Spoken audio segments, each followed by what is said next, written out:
கோடை காலத்தில் நாம் அணிய வேண்டிய ஆடைகள். கோடை காலம் என்றாலே பலருக்கும் பயம் பிடித்து விடுகிறது.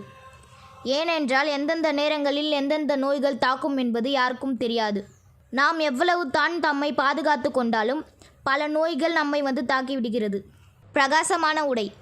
வெயிலிலிருந்து தங்களை பாதுகாத்து கொள்ள பெண்கள் கருப்பு மற்றும் பிற பிரகாசமான நிறங்கள் கொண்ட ஆடைகளை அணிவதை தவிர்க்க வேண்டும். ஏனெனில் அவற்றுக்கு வெப்பத்தை கிரிக்கும் தன்மை அதிகமாக உள்ளதால் அவைகளை தவிர்த்து வெள்ளை போன்ற இளம் நிறங்களில் உடைகள் அணியலாம்.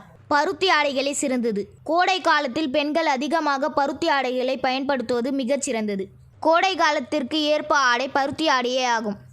பெண்கள் அணியும் உடைகள் அவர்களுக்கு இதமாக இருக்க வேண்டுமானால் அதற்கு பருத்தி ஆடையே சிறந்தது. பருத்தி ஆடைகள் தாம் உடலை குளிர்ச்சியாக வைத்திருக்கக்கூடிய ஆற்றலை கொண்டுள்ளது. நன்றி. இந்த வீடியோ உங்களுக்கு பிடிச்சிருந்தால் நம்ம ஊர் கலாச்சார சேனலை சப்ஸ்கிரைப் பண்ணுங்கள். மேலும் இது போன்ற வீடியோக்களை பார்க்க பெல் பட்டனை ப்ரெஸ் பண்ணுங்கள்.